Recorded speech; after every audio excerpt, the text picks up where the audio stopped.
Greetings, everyone. We're going to get started. I want to welcome everyone to Reclaiming Our Power by Reclaiming the Lens webinar. I want to personally thank you on the behalf of IMY for taking the time to hold space with us today. My name is Alondra, and I will be moderating today's webinar. A little bit by myself. I'm a mother and community organizer coming from San Francisco. If there's any Bay Areans out there, we out here. I'm also a consultant with IMY, working as a co-lead for the communications team, and I also support other teams doing the work. Before we get started, I wanted to take this time to share a few community agreements that will help guide our time together. I want to ask that we have mutual respect. I want to ask that you come with an open mind, an open heart, so we can learn from each other. If you feeling called to share any comments, questions, concerns, please put it in the chat. During our conversations, we're asking you to step up if you're feeling called to share, and step back if you're feeling yourself taking up a little bit too much space, so we can allow those that haven't spoken to share. Before we start, I wanted to ask if we can take a collective deep breath. And I'm going to invite my sister Ebony to share the introduction of our book, Recognition. So as our sister Ebony is reading to us this introduction, I just want to welcome you to be present with your breath and be present with the words that our sister wrote. Thank you. Hello, everyone.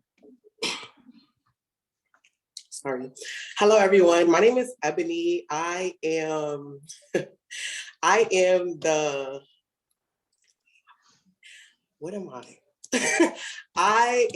the co-creator of the IMY curriculum. I created this curriculum with my amazing mentor, Lauren Edelman. I'm from Brooklyn, New York. And this is if you have the book, you would know that this is the first chapter of the book. I wrote the introduction to the first chapter, so that's what I'm going to be reading to you guys today. And the name of the chapter is Recognition, and it goes, in every brushstroke, there is power. Every dust of glitter lights the way to the end of the tunnel. Butterflies and sunshine rays settling on the horizons of better days. Cold switching the skies as fire and ice, acting like we can't live in between their lines, pretending that we can't be on fire, burning with passionate red, and still be as cool as ice, all smooth and solid. Whether it's street politics or congressional politics, we excel at both simultaneously without discredit to the other. Our stories embody perseverance and overcoming. Our art cultivated from release, our poses emanating power, our experiences birthing leaders, our stories told to bring recognition to the art of making a way, recognition in the art of telling our stories, recognition that our stories are the true art and the artists. Thank you. And then next we'll have Fran introduce herself.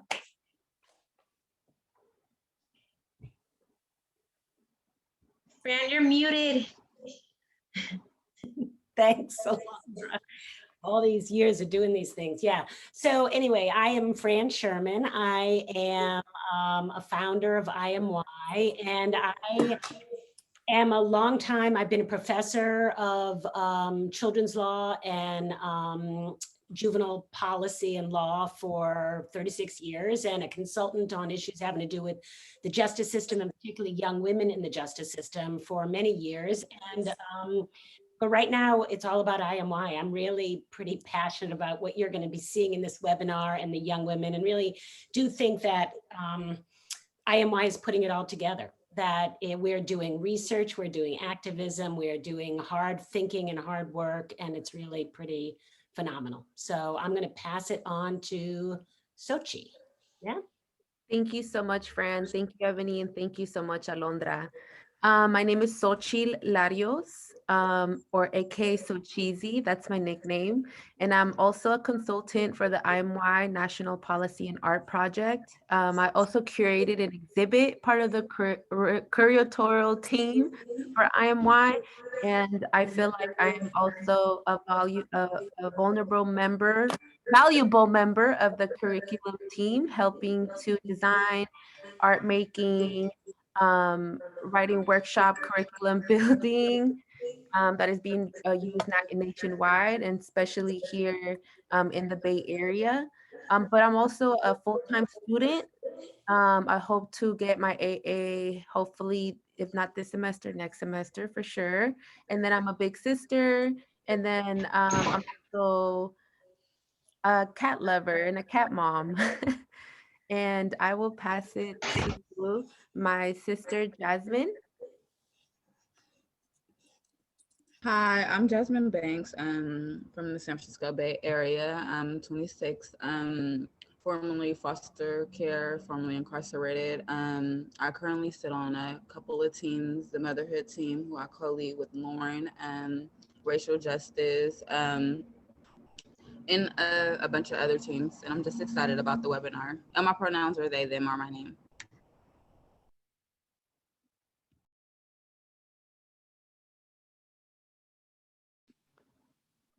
And Hello, everyone. My name is Aaliyah. I am a career student from Chicago. I joined IMY in 2019. I am a research consultant. I am the co-lead of the racial justice team, and I also sit on the communications team. I'm so grateful you all are here, and I hope you enjoy. thank you to our lovely IMY panelists. Now we're going to get into some check-ins. So I just want to share, whenever we meet during IMY anything, we always start checking in. So we want to invite you guys to share with us via chat, and I'll be reading them out. So if you can please drop your name and your pronoun and how you're doing, and tell us what you're doing to stay cool this summer. So I can start with okay, I'm sorry guys. I can start. So my name is Alondra. I go by she, her, and hers. I'm doing great today. And to stay cool this summer, I'm going to the rivers and the lakes. And please, if you're feeling called to share, drop it in the chat and I share. We got one, Aaliyah Young, she, her, ice cream and air conditioning. Yes. Mom.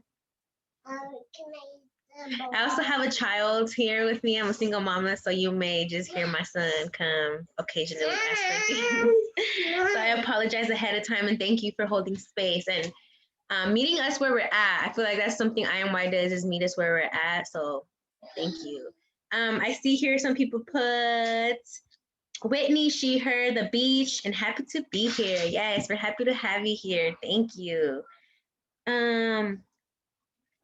Michelle, she, her, strawberry ice cream, yummy. We got Lena. Sorry, these keep moving. I can't really read them, but I'm just gonna read one more. Francesca, staying inside my art studio at work. Thank you for sharing. If you're feeling called to keep sharing, please put them in the chat and we'll get to them maybe later today. So now we're gonna move forward and we actually have something really exciting to share. But before we get started, I wanted to ask if you guys can adjust your viewing option to standard view so you can have like the full view of the mini film we're about to present. So our mini film represents the culmination of the book and the exhibit developed. We captured how IMY is working to shift power by supporting young women and gender expansive activist voice and providing a platform to give them greater authority and policy reach. The book and exhibit demonstrate how IMY is centered on self-determination of young people, building their power and skills and ensuring they have ownership over their work. So thank you to Chanel from Creative Bonics for helping, direct this, into the Mission Cultural Center for making this possible. And we got a little mini drum roll. and hope you guys enjoy our mini film. IMY is my inspiration. IMY to me means a group of resilient women creating change and changing law. IMY is like an organization of young women and gender expansive folks who are reclaiming their narrative. We can actually create policy that will create like a positive change in system-involved young women's lives. It doesn't necessarily just focus on incarceration. You could be someone who never been locked up, but you had a loved one incarcerated. You could be in public housing. You could be navigating foster care. This is our movement of reclaiming our space and where we come from.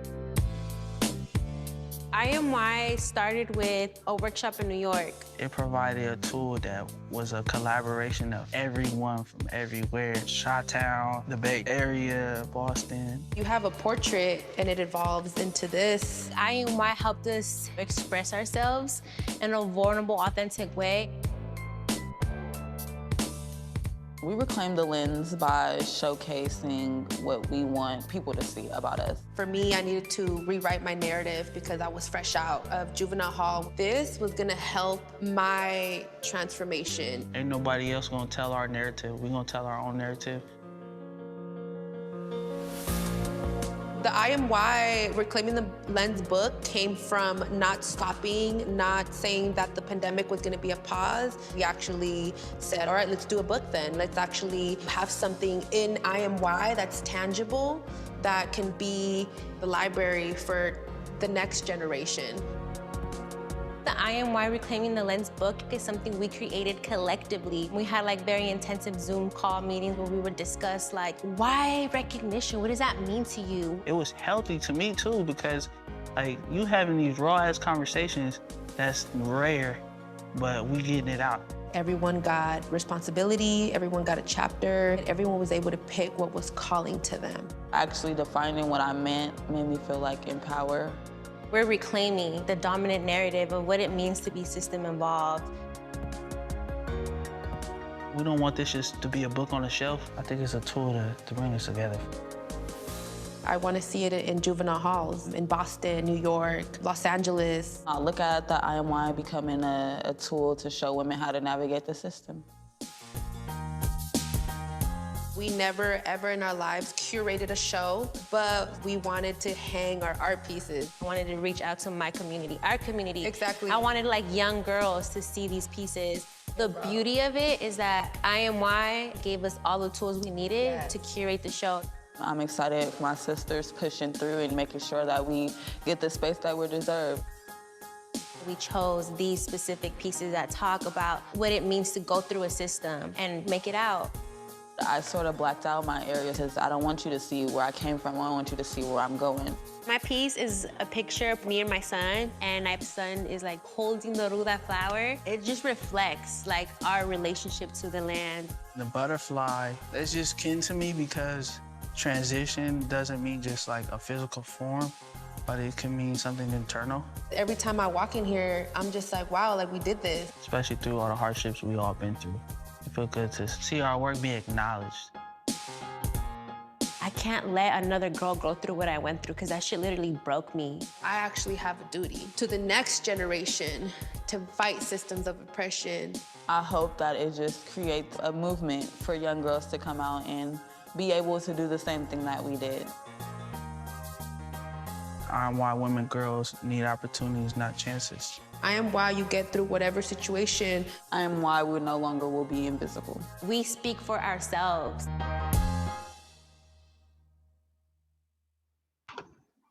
Hey, round of applause for just I Am Why. Yes, huge shout out to Creative Bionics and Mission Cultural Center. And thank you to Sochi, Jasmine, Kazani coming through and holding space at the Mission Cultural Center. Thank you to Frisco for having us. And thank you for IMY making it possible to curate a show. So now we're gonna get started into, we're gonna move into our panel discussion. I'm gonna invite our sister Jasmine to speak. And I have a question I want to get started with is how do you define IMY? What is IMY trying to do? And what has your involvement been in IMY? Hi, my name is Jasmine again. I became a part of IMY in 2018 from the Young Women's Freedom Center, me and another cohort, Alondra and Sochi. And we started there where we got paid to basically, tell our story and tell why we wanted to create change in our community and, in our systems and things like that. Then we started the consulting project like recently. I sit on the motherhood team. I sit on the racial justice team. I sit on the curricula team, communications team, which helped lead this webinar. And basically, in that, I also became a mentor to a young lady all the way in Minneapolis virtually. Just imagine building relationships with someone virtually. Like, how could you do that? How could that help you? How could that help her? I went through this whole process with her for a couple months. And she was pregnant as well. Even when she had her baby, I was the first person she sent the picture to, which I felt honored. And IMY gave me that opportunity while I was being coached. I was getting coached weekly. Then I started the team lead where I get weekly coaching and we do op-ed projects. And I also sit on a hiring committee to have our wonderful board that we have now. And yeah, and it just goes on from there. Thank you. And I guess, I wanted to, to ask again, how do you define IMY? In your own words, what has it done to you as a mom, you introduced yourself as a formerly incarcerated, formerly system involved. How do you think IMY has helped you reclaim the own narrative we tell ourselves of being system involved? For me, IMY created a way to make my voice louder than what it is. Yeah, locally, I feel like we're known, we could speak word of mouth, but globally, do you understand what I go through? And even being in a virtual world, I lost my job in the beginning of COVID, and IMY created these hours. They Fran and Nadia and all these EAs went to make sure that us as consultants are here and able to not be sitting in your face for free. Not that we just do everything for money, but it's a great compensation. And I'm just you don't find that other places where people care about young women saying, well, I want to do this so I could do this.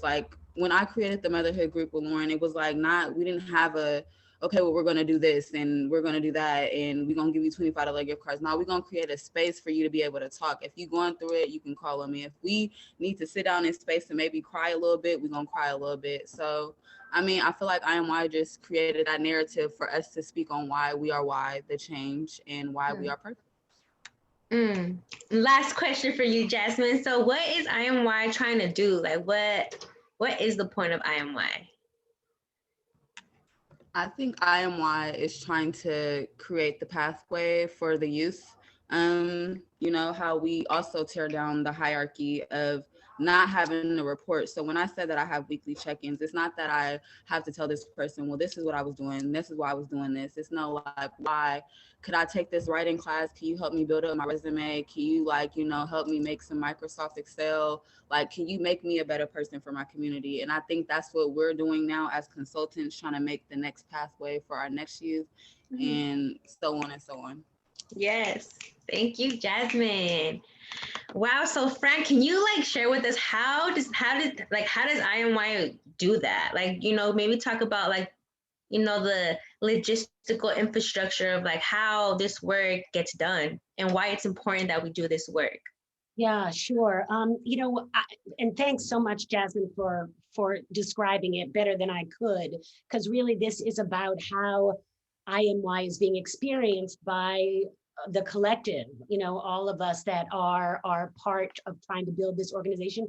We're a learning organization, really, and I don't think any of us pretend to have all the answers, but we are on this journey together of trying to figure out the answers. And really, it requires a fair amount of humility and dedication And we're always trying to sort of support and help each other kind of think through what we're doing. So our work is internal, but it's also external. You know, we want to expand the power of young women and gender expansive activists, but we want to do that for the goal of shifting policy. So it is, you know, it centers self-determination, it centers justice, so that it's a little, so that it reflects the vision of these young women. So we've come up with some ways to do that. Everything we do centers the young women and gender expansive activists of IMY. And so a lot of what Jasmine is talking about and you'll hear is this team lead working group, planning group. We're trying to structure an organization that is as non-hierarchical and shared power as it can possibly be. And that's really hard, from titles to every time we think about something we're doing, we're always questioning ourselves. Is this the right way to do it? Is this who we want to be? So there's that internal piece of it. And then there's this external piece of it, which is how does owning this narrative and expressing your vision actually make you a stronger activist? How does it change policy and practice out there in the world? We use three kind of methodologies, three approaches. One is this, what we call a genuine methodology, which you see in the book and you're seeing right here. Our young activists are expressing their views, their vision, their strengths. It's coming from them. We spend a lot of time, and the book was really that effort, trying to really dig in and figure out what is it we're trying to say? What is our vision exactly? And the book was a big, you know, and they're going to talk about the book process, and that was a big part of that digging in and really clarifying that vision. We use communications tools like the movie you just saw, the book, and this exhibit, which you're going to hear about shortly, you know, and try to really get our ideas out there in a powerful way. When Jasmine said, you know, IMY helps her voice be louder. I mean, these communications tools create a platform. So we want this to be a national platform for the vision and power of our young activists.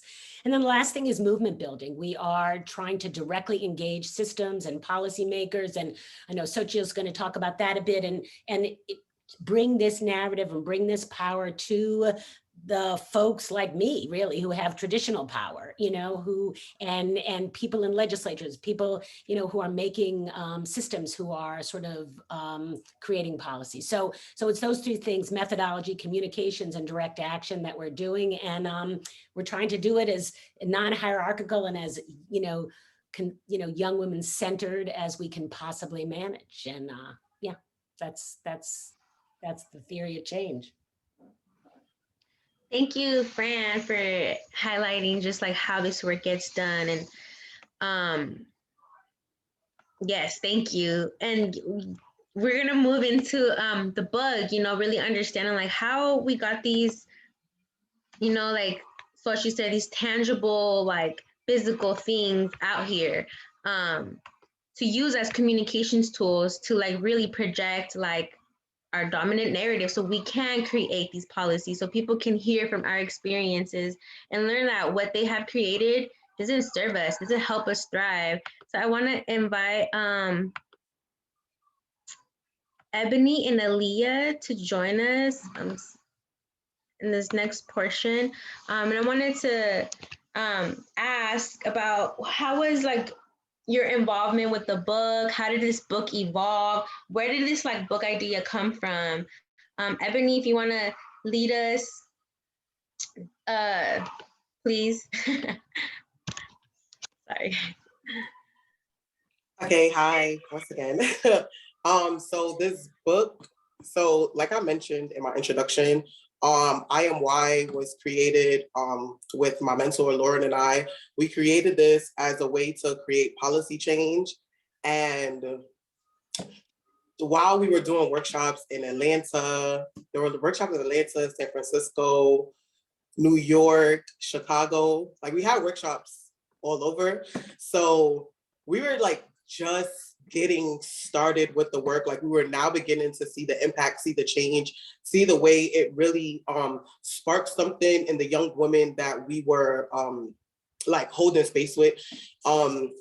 yeah, so we just started seeing like the effects of the work that we were doing and how people were like, and how the women that we were working with were like ready to like change the world through their artwork. So because that's essentially what IMY is doing.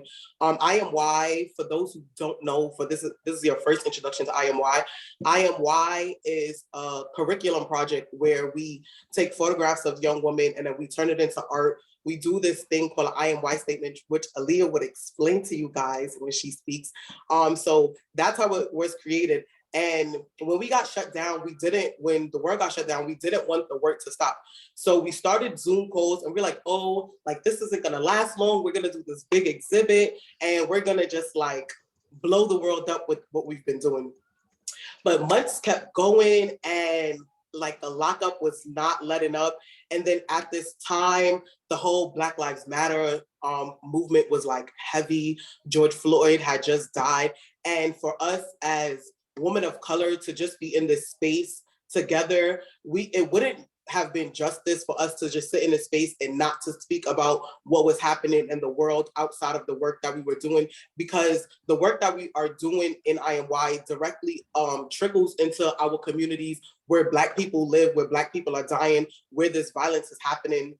So we decided that in this moment, we wanted to create something tangible for people to have. So we started the book project, and the book is just a conversation that we were having while we were just looking through each other's artwork, connecting with the artwork on a different level. Like I said, these cohorts happened in different states. So we were all on different time zones, and we didn't really, I was a facilitator, so I knew most of the people, but everybody who was there did not know each other. So this was an opportunity for us to build sisterhood. This was an opportunity for us to come together and to learn about to learn that the same things that are oppressing people in New York are the same things that are oppressing people in San Francisco, the same things that are oppressing people in Boston, the same things that are oppressing people in Chicago. So we all go through the same things, but our systems have a different name. So this was just an opportunity for us to really sit down and dig into that and really like get into the work of IMY. And we wanted to do it in a way that was beautiful to the readers, but it was like self-restoring for us, the participants who were actually having these conversations.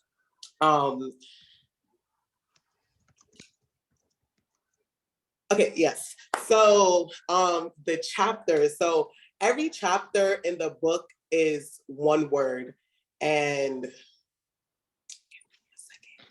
every chapter in the book is one word, and we did this because we wanted to use this as an opportunity for us to really reclaim and rewrite the terms. We understood that the systems that we were involved in, that they were not broken, that they were doing exactly what they were made to do. Like it was made for us to bounce from one system to the next. It was made for us to feel like we're being stifled. It was made to snatch our voices away. Like we understood that the work that the system was doing was the work that it was made to do, that the people who created it, like this was their intention. Their intention was for us to be in this everlasting cycle of back and forth. You go from this system to that system to this system. So we understood that, and we wanted to take these words and we wanted to reclaim them and to write them in our own term. This was an opportunity for us to define the words ourselves. So if you go through the book, every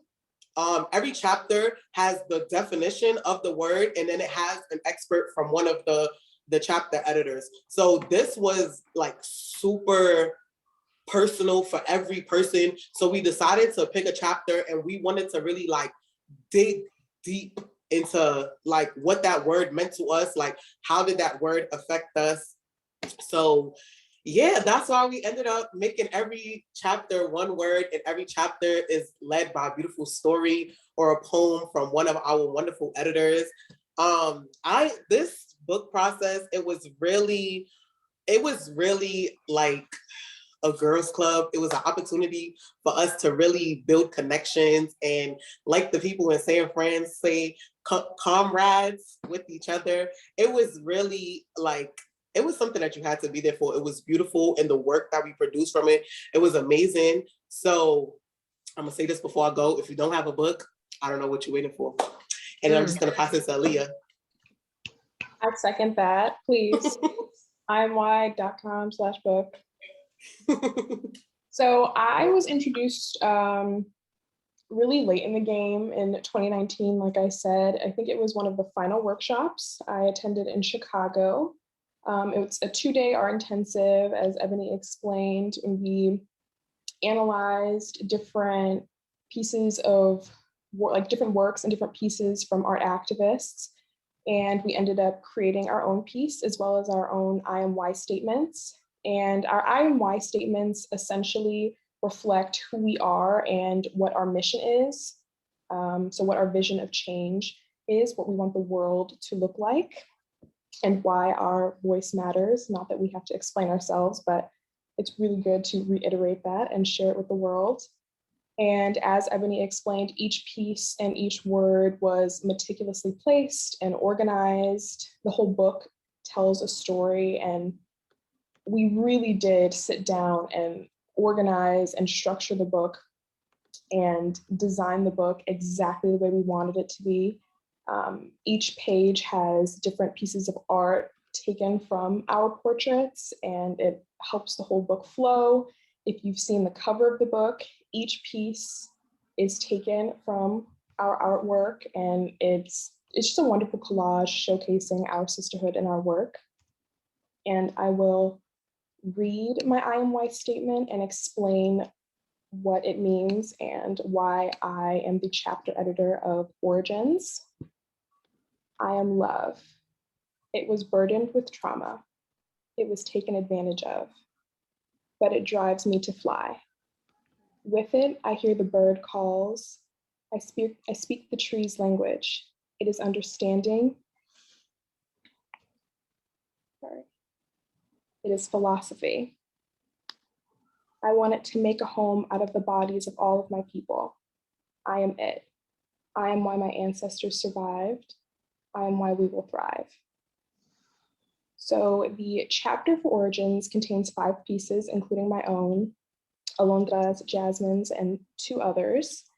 I specifically chose Origins because my piece is in it, but also because my life is dedicated to history and the past. It's what I'm studying in school. It's what drives my work.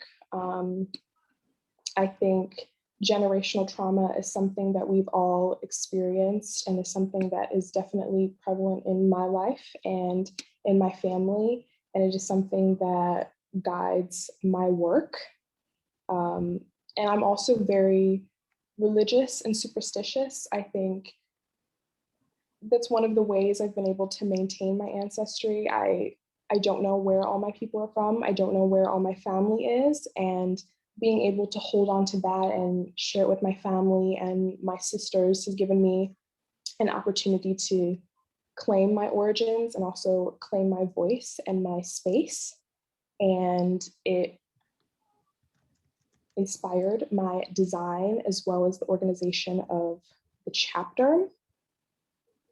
And I think we can go to the next slide. And I would like to pass it on to Sochi and Alonda to talk about the exhibit.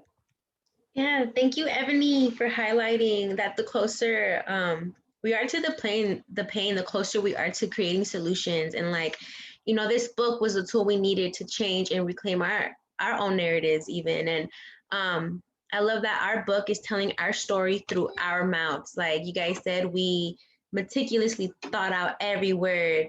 We were very intentional about how we structured even the colors. I remember being like, I don't like that color. You know, every little detail we really, you know, like got into the nitty gritty of it. And like, even like each chapter intro, you know, was very like intentional. So thank you guys for like leading that work. I was like one of the people that would come and like not help, but like support, I guess, the book process. And it was truly inspiring and life-changing. Like I can say I'm published, and that is hella cool. So thank you, IMY, for making that happen. And like Ebony and Aaliyah said, if you haven't gotten it yet, please go get it. IMY.org/book, and follow us on Instagram because we also do a lot of like giveaways. We do raffles. And if you have any youth that you know, you feel that would probably like really love having this book, let us know and we can put them on our wish list.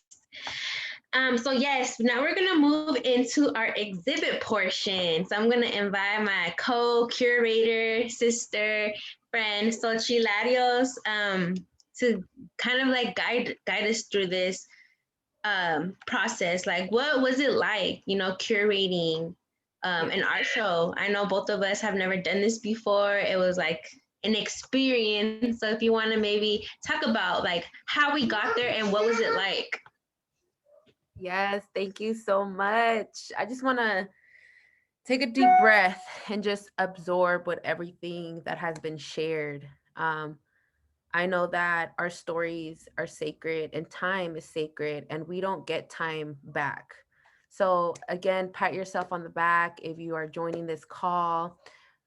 Thank yourself that you woke up and your feet touched the floor, and that we're here, leaders of the future, laying it down for our next generation. Um, Thank you. Thank you, Alondra, our beautiful moderator. You've been pushing us through all the way from the beginning to the end. So this is my portion. I will be talking about the exhibit. As Alondra said, it is our first time creating an exhibit. But the beautiful thing about it was that it was first a seed that was planted. And IMY was the person watering it as a very inclusive weaving thing. It wasn't just, hey, here's the money, right? Here's the funding and go do it on your own or go make it happen and bring it back. Just like think about, just put yourself in a position and think about how if you are part of an organization and their usual practice is like that. And I am new to the game, so feel free to tell me wrong. But I joined IMY in 2018. I was fresh out of juvenile hall. I was facing a 200 plus day sentence, and the juvenile hall didn't know where to put me.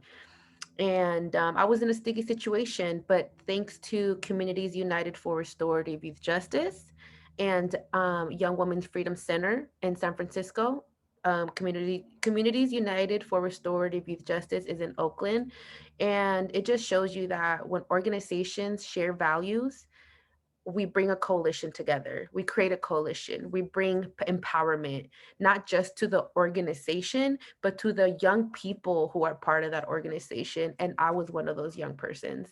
And I was able to benefit from IMY coming and flying out here and doing this workshop. And at first, I was like, cool, I need the stipend. I'm fresh out. I don't even have like a new pair of shoes. I was pushed out from my community. I'm from Hayward, California, but they released me in Concord because I couldn't go back to my community. So it's like IMY met me where I was at, and it and told me to pour my story out and in paper and art and stuff like that. And that just shows you that all our ancestors before created art, and that's how we're able to record our history and reclaim our history versus his story. It's our story. So not only did they teach me how to go back and connect to my roots with art, but they also planted, when Alondra planted the seed of, hey, let's do an exhibit. Not only did they have us do the workshop, but they also wanted to give us another level of opportunity and empowerment. And that's where it started. So I just wanted to kind of give that content real quick so you guys can kind of start reimagining in your head how it kind of came about and how I kind of came in the picture.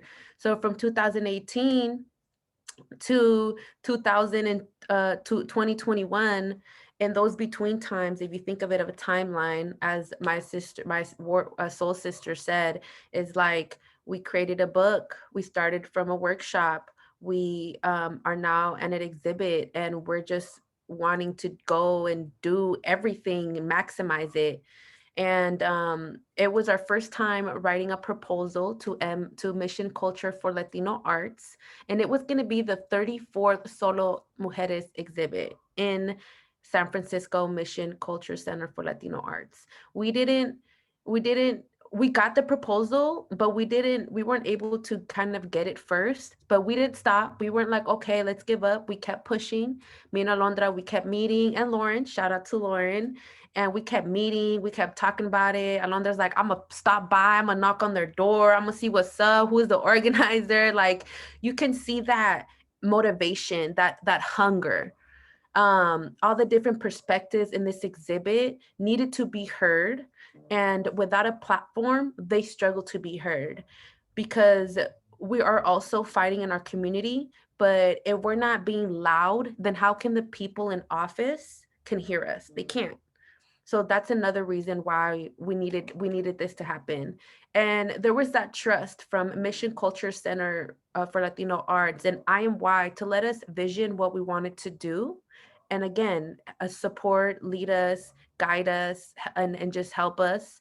And one of those were like create an exhibit, picking all the closest young women that are in San Francisco doing the social work and the social activists, the community work, and we handpicked each one of them to specifically go in each section. We looked at a blueprint. We decided to do it counterclockwise, right? Along that counterclockwise or counterclockwise. And it was beautiful. When Black and Indigenous voices are amplified, all voices are uplifted. When women, especially young women like us, control the lens, we give life, we show love, we care, we work hard, we are dedicated, we're hungry to change, to cause change, and not change in ourselves, but transform into something better that we were before, but also showing the next generation our stories because we are closer to the solution. We selected local Bay Area artists, the young women who created the portraits, like Lucero, for example, who created on a report to highlight what formerly incarcerated young women and gender expansive folks actually need in San Francisco. And this is important because there's people who write our story, but they don't come through and tell us to write it in our own ways, so for Lucero to create a report like that, it was important because it was her in her community. She was the credible messenger that can relate to the women and actually write it down appropriately how it's seen. And then I want to transition to Alondra's piece, like how she mentioned, connecting back to our roots, uplifting our experiences and authenticities to create positive change that has been forgotten, to just appreciate the land and the land that we're on.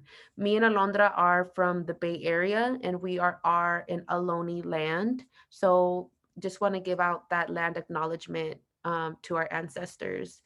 And yeah, Alondra, let me just transition it to you. Like how did you feel when you were able to have your son over as well?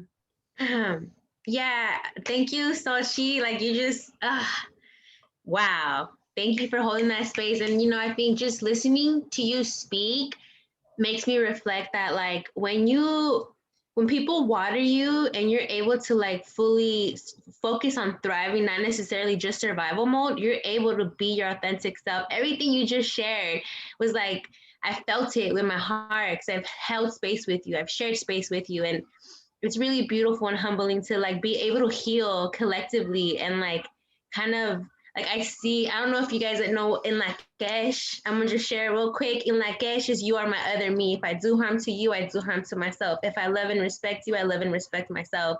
And I feel like I am why, because we're no longer survival mode trying to navigate the system that has, imposed on us so much violence and suffering, we're able to like reflect like, yo, we can thrive, we can heal. And like IMY has helped us reclaim that voice, reclaim that narrative. Even, my son, whenever we go back past the Mission Culture Center, he's like, mom, the gallery, that's where we put our picture. And I think that, in itself is very empowering. I think like the fact that you were able to have like your mother there, your sisters there, like you were able to like walk the Mission Culture Center and show them the hard work we did, because it was not easy. you know, it was really beautiful. It really touched me. And I think for me, like that is like the highlight. Like we're doing this work, but it's really impacting all of us. My child, you know, your mother, your sisters, even, you know, our friends showed up and helped. Um, so I think like just in general, the work that we're doing really like is like a trickle effect. It's like you know, they say it's like you drop a little like pebble in the river and it just, you don't know the impact it may have. And I think IMY has done that for us. It like watered us and it's allowing us to water, you know, the next generations. And I think for me, that's why this show was really important. So people can see the potential that we have just by reclaiming our voice.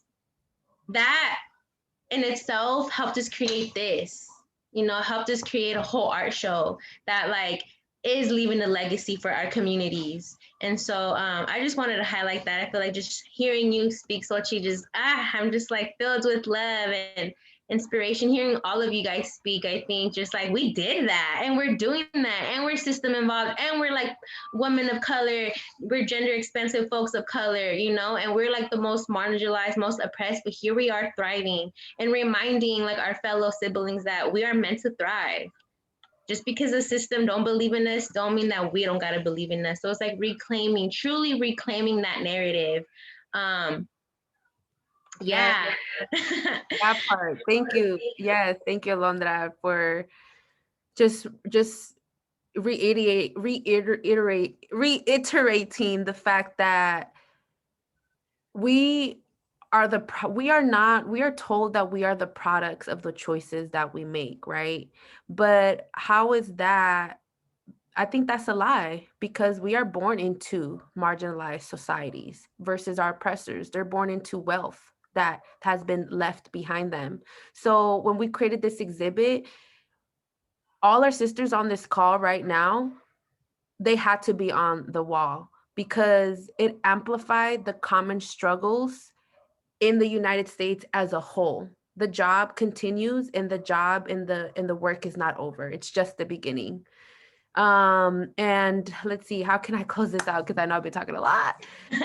Yes. Oh, yeah. Let me read. So again, remember everyone, the book helped drive to inform the exhibit as a blueprint. And we did it counterclockwise versus like the other way around, how the book is. And yeah, that's the last thing I'm gonna close out with. Thank you, everyone. Thank you, sisters. And we'll see you guys in our group discussion. So, or slash Q&A. So if you guys have any questions or anything that you want to unmute yourself and say, like that would be your time. And I think we're going to start soon. And I'll Yeah. pass the mic to you again, Alondra. Yes, thank you, Sochi. Thank you, Fran. Thank you, Ebony, Jasmine, Aaliyah, for just like taking the time to like cultivate, you know, this dialogue with, you know, I know we can't really see you attendees, but for, you know, thank you for taking the time to like hold this space and like, I mean, in general, like my journey with I Am Where has been so like humbling and such an experience. Like I can sit here and just be like, these are my sisters. I got deep love for my sisters, and I'm thankful that IMY is helping us bridge this like solidarity amongst system impacted folks. You know, really trying to like break these cycles so our children don't have to go through it. Um, so yes, thank you everyone. And now we're gonna move into our group discussion. I wanna open this segment of our webinar to you attendees. If you have any questions, any comments, concerns, please feel free to share. At the bottom, you'll notice that there's like a Q&A and there's a chat. If you can please put your questions in the Q&A. And if you're still, you know, feeling called to give some love, please keep that in the chat. Before I forget, I want to give a huge shout out to our tech support. Shout out to Nadia and Mel and Jasmine holding it down and behind the scenes. If y'all can maybe drop some love in the comments so they can feel it, we would all appreciate it. So yes, now we're gonna move into our group discussion. And the first question I want to kind of bring up for our panelists is, what does authentic sharing of power look like to you? And whoever is feeling called to share, go for it. Jasmine, I don't know if I could pick on you, but yes, the platform is yours.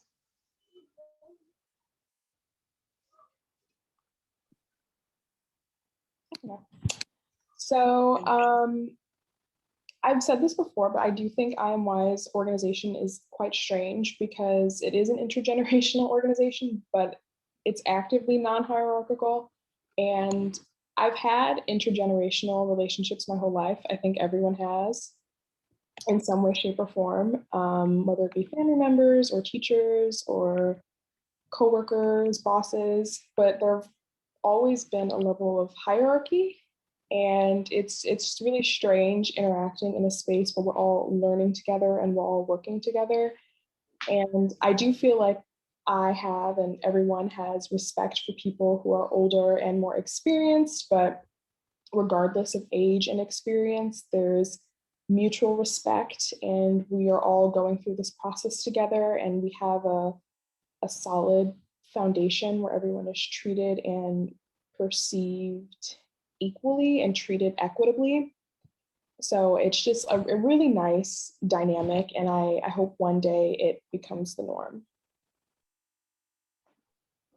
Yeah, if I could just, thanks for that, Aaliyah. You know, like I said earlier, we are definitely a learning organization. This is what we're trying to do. I don't know that we always do it. And also, I think that the field needs to, there's just a lot to learn about how to create an organization that operates in this different way. One of the things we're trying to do is write up case studies of our experiences. So, you know, when I first met Aaliyah, she said she was interested in research, and heard she's a lifelong student, a career student. So, you know, we have a research and evaluation team, and there's a group that are really trying to think about what it is we're doing, what works, what doesn't work.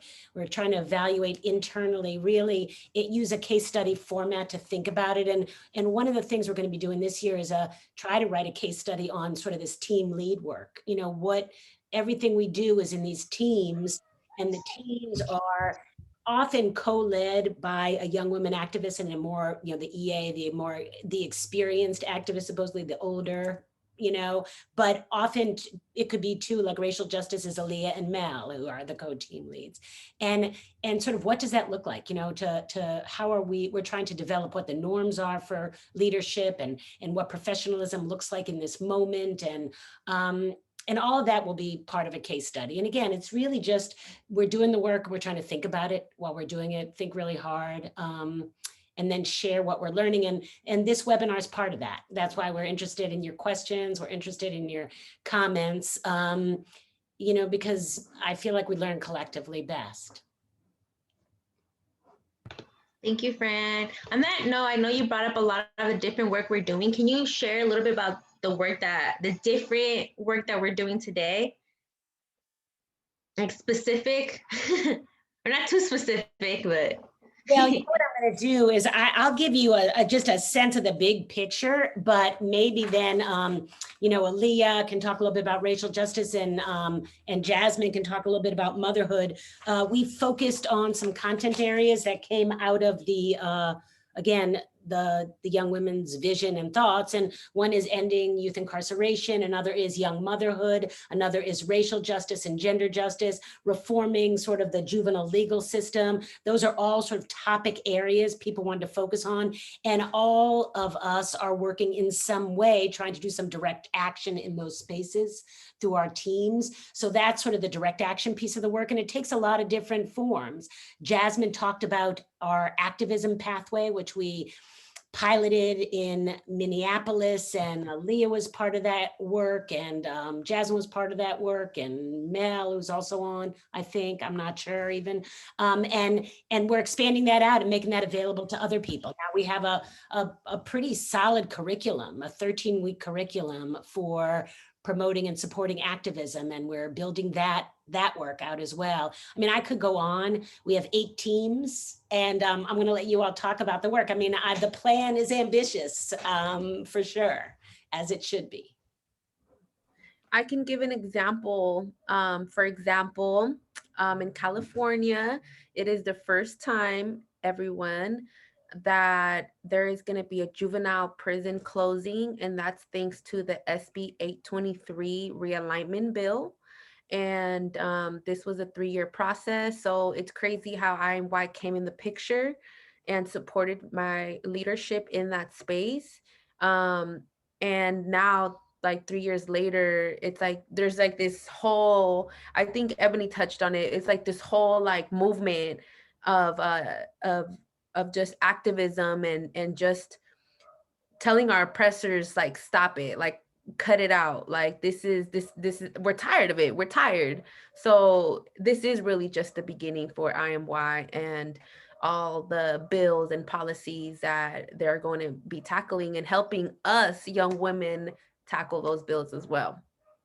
So I just wanted to give like a prime example because I used my IMY poster to showcase what it means when you're fresh out, and that you should not be scared to tell your story, because a lot of the times when you're sitting and you're speaking for these bills at the Capitol, you get very anxious because you got to think about it. When you're in court or you're in any type of setting, you have PTSD. I have PTSD because you have a DA that's talking the worst about you to win their case. But then you have your attorney trying to defend you that really doesn't know you. So that poster helped me not only showcase my story, but also mentally, physically tell my story to these people that are going to pass this, that have the power to pass this bill, why they should pass this bill and close down this youth prison. So I just wanted to give you an example on what Fran said. And that's a good example, I think, as well, of how you connect the dot from narrative to activism, you know, how the narrative sort of strengthens your activism. Yeah. Thank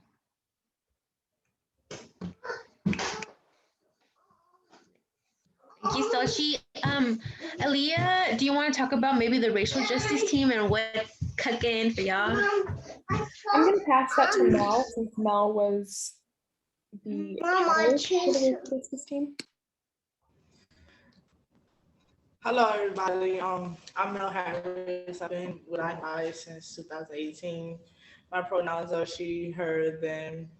As long as it's done with respect, I don't really have many requirements. The RJ team, the racial justice team, was a thing because when George Floyd had got killed and the cops was running around shooting people up, and we was on a planning team meeting one day, and it was like all these emails coming in from Bloomingdale and H&M and all these different companies that was apologizing, saying they stand behind Black people, and, you know, we're here to support, let us know what we could do. And I was sitting there with Fred, Lauren, and I'm on the planning team, like, I think this is something we absolutely need to speak on, because we're already an organization that support women that has backgrounds in the minority community, and we're affected by a lot of these causes. So what is it that we as a group can say, because we say it in our work already? And they was like, well, help us with the mission statement. I was like, that's crazy. Sure, no problem. But I felt like it wasn't something that could be done by myself. So we all got together as a team, had a 2-hour conversation, came up with a couple of ideas. And from there, the RJ team was kicked off. And there you go. For the racial justice, we are trying to start on the ground and see how, as an organization, we can assist, help, and affiliate with different other organizations to keep the movement going, but also work on policy change, reform is in the community, things that can help the minority community, because the system is designed to keep a lot of people down. And I'm gonna pass it back to Leah. I think you just covered it. I mean, we have a upcoming webinar soon. It's going to be in the beginning of September. We'll be sending out emails to you all in the newsletter. We're going to be discussing racial justice and colorism. So I hope to see you all there. I'll pass it back to our moderator, Alonza.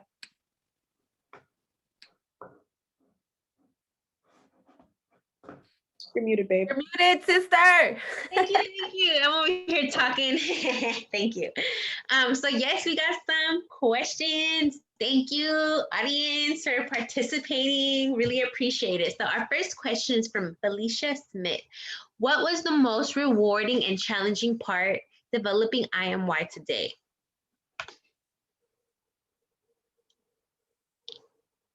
Any takers? I'm gonna start. The most difficult part with developing IMY, I feel like it's the border that divides us in our states. Like because we come from different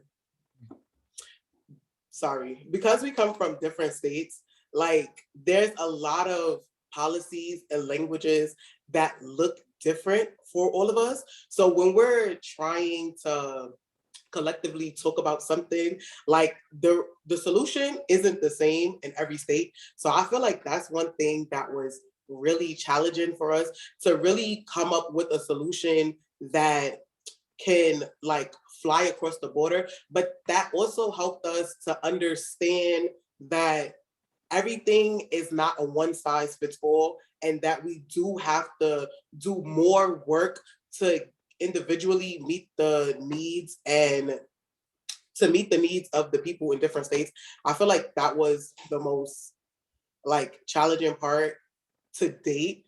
In the beginning, when when Lauren and I were creating the curriculum, we didn't really understand the impact that the workshops are going to have. We didn't even think like that people would, the ideas that were birthed out of IMY. So I'll give an example. When we had our Atlanta workshop, Mel has vitiligo, and she's really passionate about her vitiligo community and how they are not seen and how they're not heard. And she was just speaking about like how she wants to like do more for her community. And we were just like encouraging her the best way that we could. And then at that dinner table, she came up with this brilliant petition to really like get eyes on the community, and stuff like that is challenging because we don't really know that these things are going to be birthed. And then when they're birthed, we all like want to encourage our sisters and put all hands on deck to really help these ideas come into fruition. So I feel like that's the most challenging thing, really and truly, is that when we come up with these brilliant ideas, really getting these ideas on like pen and paper and having them being flushed out into the community where they have impact and they're able to change policies and change the way we really interact with each other. Thank you, Ebony. That was, yeah. Thank you. We're gonna, if it's cool, we can move to a few other questions because we got some good ones that I think y'all would just have so much to share. But real quick, someone wanted to ask how can they purchase a book? So if someone wants to let them know, or I can too. The link is in the chat, and I think, yeah. Yeah, so the book can be purchased. It's in the chat, but imy.org/book. That's where you can find it. This second question from an anonymous attendee. It says, "Thank you for your energy and passion. Could you?" I'm sorry, y'all. My child is like in the background. Yes, so thank you for your energy and passion. Could you broadly outline how a community can begin to translate the IMY model to their area? So Miss Ebony, please, would you be willing to share what you helped develop and how people can maybe access it? So I said this like a million times, but there is a curriculum on the IMY website. You can download this curriculum. If you go with, so the most amazing thing about this curriculum is that where it is today, it's like, it's never been there before. So we actually made a curriculum team, and the curriculum team wanted to make this this curriculum accessible to people with different types of resources, with different levels of ages and clients. So it's like a build your own, it's like a build a bear workshop for curriculums. So you go into the website and you go to the curriculum tab and you say how much money you have, you say the space that you're trying to hold, and Mel so wonderfully put the link in the chat but you just say how much money you have, the space that you want to hold, how many participants you're going to have, and you can download at the end of that a curriculum that is based on the needs that you have. So when we first envisioned this curriculum, we were like, oh, this is going to be for people who want to change policies, for people who want to do community work. But as we were doing it, we realized that this art project should be open for anyone who really wants to like get in touch with their self as an activist, get in touch with their self as someone who wants to change policy. So the curriculum is not limited to people who only want to be activists and want to do policy. I'm a teacher, and this is one of the activities I do with my classroom. So it's accessible for everyone, and I really feel like you should, if you want to hold any type of space, and it doesn't matter how much money you have, you should just go to the website, you build a curriculum that meets your needs, and really like do it with the people that you want to hold space with. It's a really, I'm not saying it because I helped create it. I'm saying it because it's really done. Like it's really helped build ideas. It's really helped people who, when you go through the system, I feel like you lose a part of yourself. You lose your identity, whether it's the foster system, whether it's the juvenile justice system, you really lose a part of yourself in that system. So this is a way of really reclaiming who you are, reclaiming what you want for your life, reclaiming the thoughts that you have, ideas that were buried so long ago. This is a way of building them back up. It's a way of encouraging yourself, encouraging the people around you. Like all of this can be found in this one curriculum. So please, Mel put the link in the chat. Please go and play with it, have fun, download it. And the curriculum team is working on something amazing for you guys in the next 6 months. So if you stay posted, after you finish this curriculum, the part 2 is going to be even better. So stay tuned for that. You know, let me just add, thank you, Ebony. I can't wait for the part 2. I have no idea what you all are planning, not being on the curriculum team myself, but you know, we have lots of research, you know, we have lots of prongs of what we're doing. The curriculum, the methodology is there on the website, but our planning team's been talking about how to expand our consultants, you know, partner with other organizations, hopefully in the next, you know, we'll be able to sort of come to other communities and really deliver a workshop and build a consultant base. So do stay in touch with us. If I see some of the questioners are part of organizations and other places, and you know, we're always looking for partners. We really are always looking to sort of expand and link up with people who are like-minded and want to work with us. So, info@imwy.org and stay in touch. And I also want to say one more thing. Sorry, sister. No, take it away. I just want to give another example on how it's important to use this curriculum. So I used it in our local juvenile hall here in Alameda County. But I just used the writing activity. So like Ebony said, like when you go to the link, you can actually pick what you want, or when you do get the printout, like feel free to bring it to your local juvenile hall and make an impact on those young people's lives. But instead of taking their picture, because thanks to Fran, she took all of our pictures. They're not going to be able to do that because of the regulations and stuff. So just be creative. That's when you can add your own creativity on how to still amplify the same message without breaking the rules.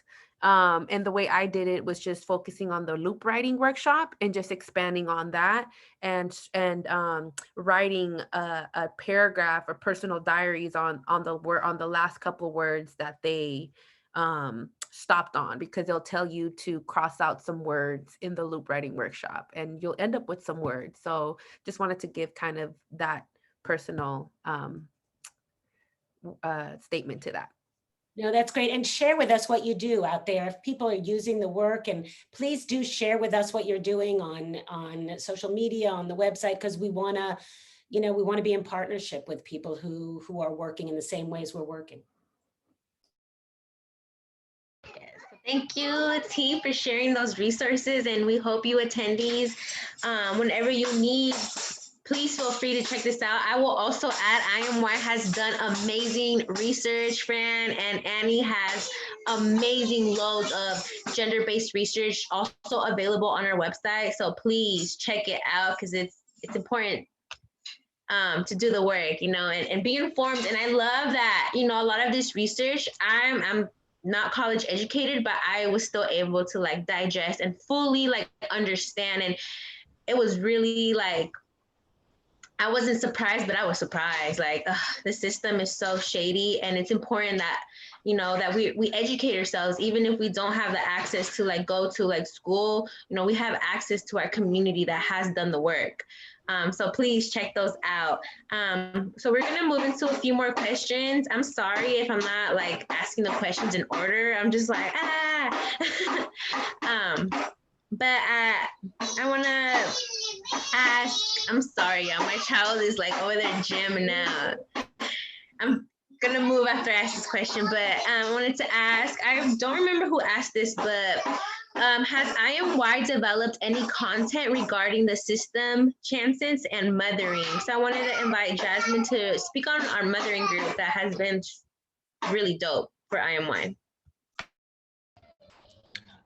Currently just in the motherhood support group. We recently had a first-time home buyers class led by a mother in the IMY, Lena. She's here. And honestly, that was like a great experience. And then so all the mothers were like, well, now how do I buy my first home? Like now we're working on having a text, class, and how could they fix their credit and things like that, and what to do when you build credit. Also, we have a self-healing and self-care workshop coming up from Alondra herself, where we're doing self-healing and self-care. For motherhood support, we just honestly focus on like the right now systems for mom, the things that we can create, the things that we can change for mothers, not so much of having to create systematic change right now, but just creating the change in the stuff that we see within self. Like if we having a rough day, having someone you can call on, whether this person's all the way in New York or down the street in Oakland, it really doesn't matter. I think that's just what we're so much focused on, and also pairing with other mothers. I always thought of how the Young Women's Freedom Center had this thing called the Young Mothers Bill of Rights, and I also think of us like, how does that look like for us as IMY? Are we able to, branch off into sections within where the regions that we are and create a rights as a mom? Like I have these rights by law, so I think of stuff like that as well. I'm just going to give a shout out to Jasmine's work. Jasmine really did, this has been her passion for as long as I've known her, I'm sure quite a long time before, really trying to figure out a way to support young mothers. And when IMY was getting started, there's a video on our website of Jasmine sort of talking about this issue from her point of view and sharing, and it's really powerful. And in Cambridge, we partnered with an organization of young mothers and showed the video, and they were the young moms in Cambridge, Massachusetts were so moved that they wanted to meet Jasmine, and we did a FaceTime call where she, kind of talked to them, and really it was really an extraordinary thing to see. And so I know Jasmine has a gift and a power for this particular kind of work. And like all IMY work, this is, if you will, from the ground up, it's pretty organic. They're working together, they're supporting each other and kind of lifting up the things that are working for them and the kind of supports that they need. And out of that will come some recommendations for sure. Yes, thank you, Fran and Jasmine. We have a burning question. Is IMY going to extend their services to men? Who wants to take that away? I don't have the answer to this, but I can put my 2 cents. Like, I know this young man that said that I want to extend it to women because he's leading a young men's termination group, and he's saying that I think that the beauty of having circles with young women is that we're able to talk about relationships? Like, why does a woman feel like she needs to be toxic or non-toxic, or why does she just certain things, or why does a male feel like they can be toxic or stuff like that? So I just want to bring that in the space, because that's what came up in my head, is like he said that just bringing the co-ed group together can kind of break cycles and just bring a learning environment, something that we don't want to talk about. Like, being uncomfortable is always learning more. So that's just my 2 cents. I don't know if IMY is ever going to do that, but that's how I can see it. Like, it will be very, very good conversations. Just thinking and speaking, adding to what Sochi said. I know recently on the planning team, I have been talking about partnering with other orgs who, I wouldn't say male specified, whatever the word is, but like for male but for like gender expansive people who identify as they, them, people who don't use pronouns, non-binary, like open to that, because we are women, and that's where the heart is and the home is. So I wouldn't really say men based, but people who are gender expansive, people who are trans women, who are trans men, who are like, opening it up like in that kind of sort. The planning team has been talking about that. Thank you. If it's cool, I want to move forward because we have really awesome questions, and we have about like 5 minutes left for this portion of our Q&A. So I really want to make sure that we have time to answer these really good questions. So thank you, Jasmine and Fran and everyone, all the panelists, for sharing your palabras. Our next question is from Rachel. And they're wondering, is IMY affiliated with outreach programs that work hands-on with individuals struggling in these areas of topic? I'm not sure I fully understand the question, but what I will say is that, and this is really an important, you've heard Courage mentioned, you've heard A Long Walk Home, maybe, where Aaliyah was, where we met Aaliyah. We've heard Young Women's Freedom Center. Artistic Noise was the affiliation of Ebony. That one of the things, we are absolutely sort of building the work of IMY through the really hard work of all these fabulous organizations that have been working in the community and nurturing, teens really, and young people. And then, when they are sort of turning 18 and kind of aging out of some of those organizations, that's when IMY is sort of stepping in a way, right? So yes, partnering with organizations is really what we do. The idea is to sort of make the whole greater than the sum of its parts, and and you do that by affiliating with great outreach organizations. So if you want to partner with us, reach out. We're always interested, and we want to expand our sort of geographic reach for sure. We're in the Bay Area, Chicago, New York, Boston, Minneapolis, but we want to expand out.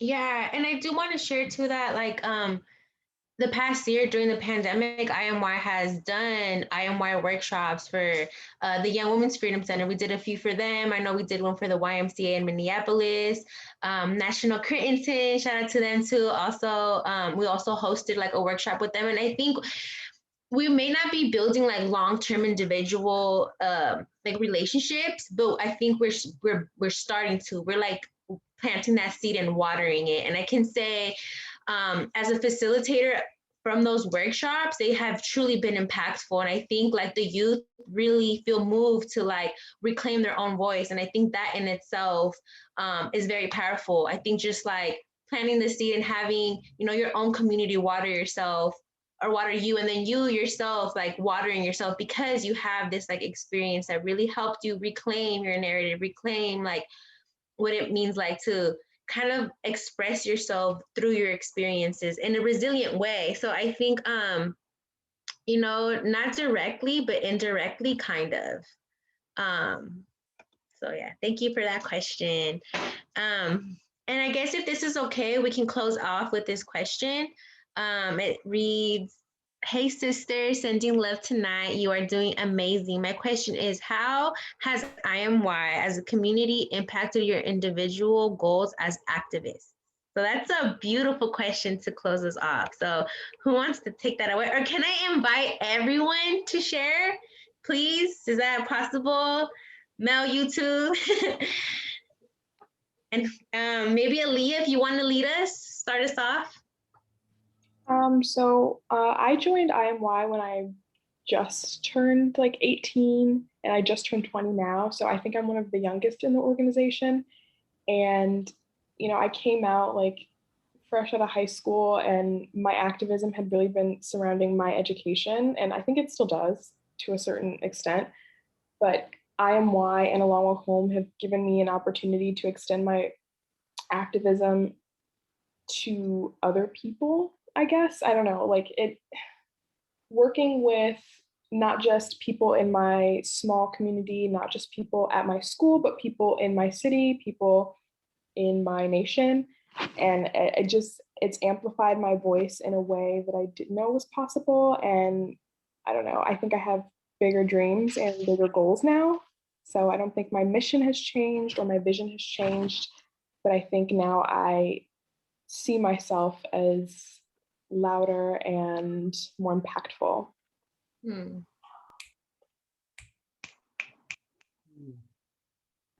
Thank you, Aaliyah. Pass it on to Ebony.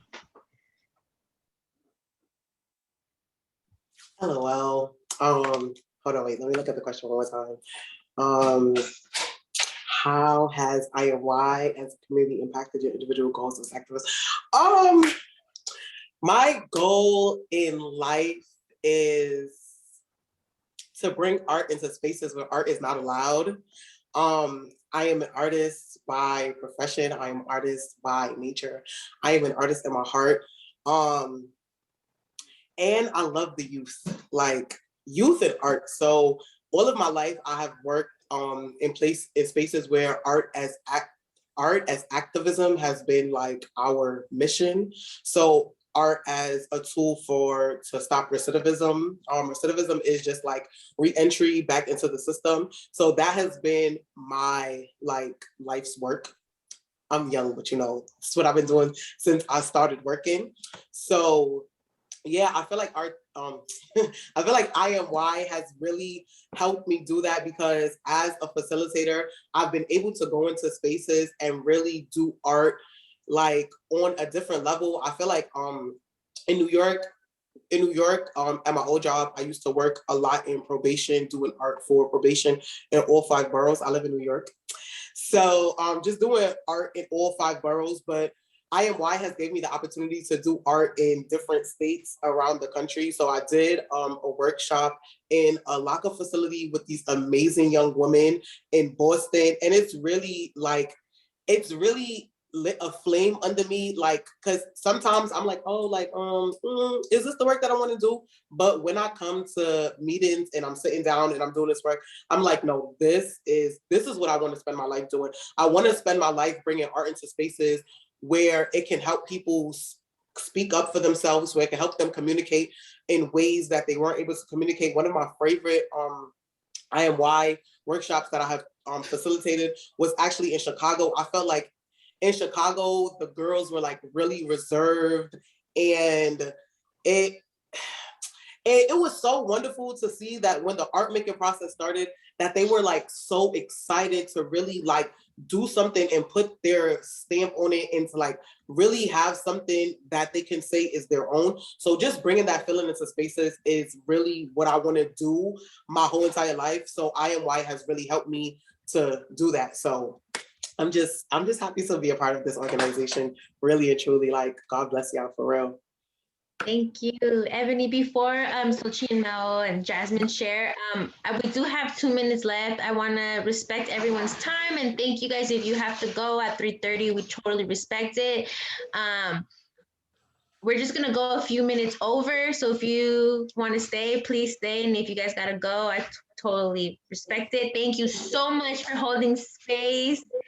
Sochi, please, if you want to go ahead and answer the question. I'll go real quick. So I wrote it down. Remember, I started in 2018. Aaliyah made me say my age. I'm about to be 22 this month on the 31st. So I was fresh out of juvie 3 years ago. So when Courage came and met me in juvie, I was new to the game. I was fresh, didn't know nothing, nothing, didn't even know my own power, right? But IMY helped, the partnership with IMY helped me just be up there more. And then, yeah, so that was important. Partnership is very important. And there, I'm gonna just keep it simple. And I guess I'll pass it to Mel. IMY over the time partnered with an organization I used to work with called Safe Passages, and the Avery was my big boss. And being young and not knowing my voice and having somebody tell me, like, you have a voice, teaching me how to public speak, teaching me tools that I could use and helping me run groups and stuff. And Safe Passages is no longer up and running, but Avery passed me on to Fran. And from there, the work that I've done with Fran and GGE, Gender Equality Expansive Group, just over time, from behind the closing of Spofford rallies, learning about the difference of the fiscal year and being able to go talk to senators and listen to them, listen to you, and have to at least give you the time and space to hear you instead of thinking that you can't make an impact. Because I was always very vocal. The system was a cruel place to me, and I was always very vocal. But I was vocal like, I'm knocking on your door. I know you're my ACS worker. I came to find you. And working with these organizations taught me how to use my voice in a different way, where I don't have to be in the system, but at the same time, I could still talk about where I came from and still help hopefully the next generation and so on and so forth have a better experience in the system. So INY as a whole has given me the power to do that. And no matter what job I've ever worked while working with Fran and INY, I've always come back home. And now it's just, INY is just for me. Like, to sit down and be in a pandemic where everybody was hurting and just crashing the world around us, and we sat down instead and said, you know what, we're gonna hold each other together, we're gonna hold each other down, we're gonna sit down and write a book, we're gonna make sure y'all able to get y'all hours, do what y'all need to do. People have been in situations where we lost housing, things like that. It's always pick up the phone, speak to our mentors, our seasoned activists who are giving us the space in order to do so. And together, no matter which state, no matter which city we're in, we don't all know each other, but we all know each other. It's just weird like that. And for that is the space that I was allowed. And hopefully my only goal with that is to be able to give that back to the next generation, because somebody was there for me, somebody helped me, somebody saved me. So hopefully this work we can do where they're able to feel like that too and not feel like the system destroys them. I second all that. Jasmine, do you want to share a few words?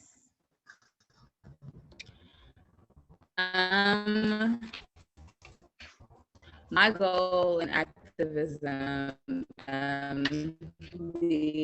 my shouldn't like the screen.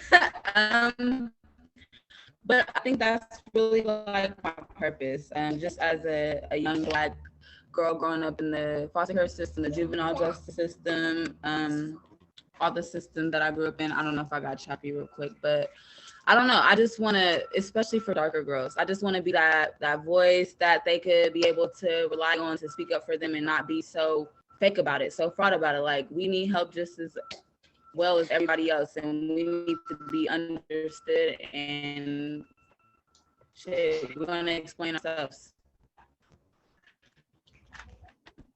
Yes, we speak for ourselves. Thank you, Jasmine.